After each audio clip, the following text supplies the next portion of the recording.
Hi hello friends, welcome back to our YouTube channel. അപ്പോൾ Bangalore vlog 3 ആണിത്. നമ്മൾ ഗ്രാജുവേഷനും കാര്യങ്ങളൊക്കെ കഴിഞ്ഞ് നമ്മൾ നേരെ ഇനി അവളുടെ നഴ്സിംഗ് കോളേജിലോട്ട് പോവുകയാണ്. നഴ്സിംഗ് കോളേജ് അവിടുന്ന് കുറച്ച് അടുത്ത് തന്നെ, രണ്ടും ഒരു കോളേജ് തന്നെ, ബട്ട് നമ്മൾ ബിൽഡിങ് സെപ്പറേറ്റഡ് ആണ്.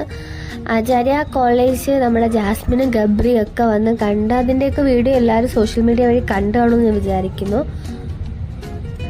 നല്ലൊരു സൂപ്പർ കോളേജാണെന്ന് വേണമെങ്കിലും പറയാം. ആംബിയൻസ് ആണെങ്കിലും പഠിത്തമാണെന്നുണ്ടെങ്കിലും പ്രാക്ടിക്കൽ നോളേജ് ആണെന്നുണ്ടെങ്കിലും തിയറി വൈസ് ആണെന്നുണ്ടെങ്കിലും അടിപൊളിയാണ്.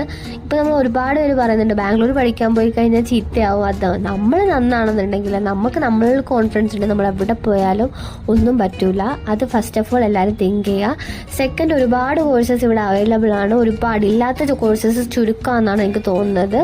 അതുകൊണ്ട് ആർക്കെങ്കിലും ആചാര്യ കോളേജിൽ പഠിക്കണം, അതിൻ്റെ ഡീറ്റെയിൽസും കാര്യങ്ങളും എല്ലാം വേണമെന്നുണ്ടെങ്കിൽ കമൻറ്റ് ബോക്സിൽ ഡീറ്റെയിൽസ് ഇട്ടാൽ മതി. ഞാൻ അതിനെപ്പറ്റി നെക്സ്റ്റ് വീഡിയോയിൽ ഇടുന്നതായിരിക്കാം. അപ്പോൾ ഇതെല്ലാം കഴിഞ്ഞ് നമ്മൾ നേരെ ഇനി ഊബർ ബുക്ക് ചെയ്ത് നമ്മൾക്കിനി റൂമിൽ പോകണം. റൂമിൽ നിന്ന് അടുത്ത് നമ്മളിന്ന് ഈവനിങ് തന്നെ കൊല്ലത്തോട്ട് പോവുകയാണ്. കൊല്ലത്ത് ചെന്നിട്ട് ഒരുപാട് പണികൾ ബാക്കി കിടപ്പുണ്ട്. വാപ്പ തിരിച്ച് പോവുകയാണ്. വാപ്പ 1 മന്ത് ലീവ് വാപ്പയുടെ കഴിയാറായിട്ടുണ്ട്. ഗ്രാജുവേഷന് വേണ്ടി മാത്രമാണ് വാപ്പ ബാംഗ്ലൂർ വന്നത്. എനിക്ക് ബാംഗ്ലൂരിൽ ഏറ്റവും ഒരു ഇതായിട്ട് തോന്നിയൊരു കാര്യം എന്ന് പറഞ്ഞാൽ, നമുക്ക് എവിടെ പോയാലും നമുക്ക് ലാംഗ്വേജ് അറിയണം. ഇംഗ്ലീഷ് ഫ്ലുവൻസി നമുക്ക് ഒരുപാട് കിട്ടുമെന്ന് എനിക്ക് അവിടെ പോയപ്പോൾ മനസ്സിലായി. കാരണം ഒരു 1 വീക്ക് നിന്നതേ ഉള്ളൂ.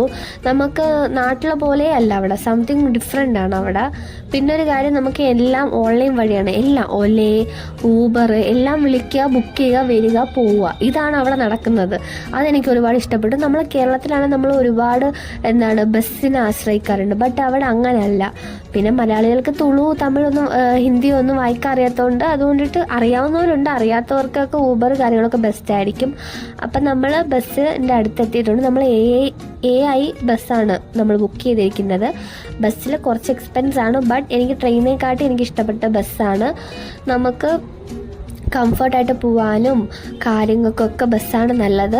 ഞാൻ ബസ് എല്ലാവർക്കും പ്രൊവൈഡ് ചെയ്യുന്ന ഒരു കാര്യം എന്ന് പറഞ്ഞാൽ, ട്രെയിൻ ഒട്ടും സേഫ് അല്ല. നമ്മുടെ സാധനങ്ങൾ പോകാനാണെന്നുണ്ടെങ്കിലും എല്ലാ കാര്യത്തിലും വളരെ വളരെ ചാൻസ് കൂടുതലാണ്. അപ്പം നല്ലൊരു ബസ്സായിരുന്നു. നമുക്ക് ചാർജിങ് പോർട്ടും കുറച്ച് ഫ്രണ്ടിൽ കുറച്ച് സാധനം വെക്കാനുള്ള കാര്യങ്ങളൊക്കെ ഉണ്ടായിരുന്നു. ബട്ട് അവർ വാട്ടറൊന്നും പ്രൊവൈഡ് ചെയ്തിട്ടില്ല. ഞാനും എൻ്റെ കസിൻ സിസ്റ്ററും മുകളിലാണ് കിടന്നത്, വാപ്പ താഴെയാണ് കിടന്നത്. വാപ്പ പറഞ്ഞ ഒരു നെഗറ്റീവ് എന്തെന്ന് പറഞ്ഞാൽ, താഴെ കിടക്കുമ്പോൾ കട്ടിലൊക്കെ വീഴുമ്പോൾ നല്ല ബാക്ക് പെയിൻ ഉണ്ടായിരുന്നു. അത് മാത്രമേ വാപ്പ പറഞ്ഞിട്ടുള്ളൂ, വേറൊന്നും പറഞ്ഞിട്ടില്ലായിരുന്നു. അത് നമ്മൾ മോർണിംഗ് ആയപ്പോഴത്തേക്കും ഒരു 8:30 ആയപ്പോൾ നമ്മൾ കൊല്ലം എത്തിയിട്ടുണ്ട്. കൊല്ലം കടപ്പാക്കടയിലായിരുന്നു നമ്മൾ ഇറങ്ങിയിരുന്നത്. അവിടെ നമ്മൾ അടുത്ത ബസ്സിൽ പോയി. അപ്പോൾ ഇന്നത്തേക്ക് ഇത്രയുള്ളൂ. Bye all.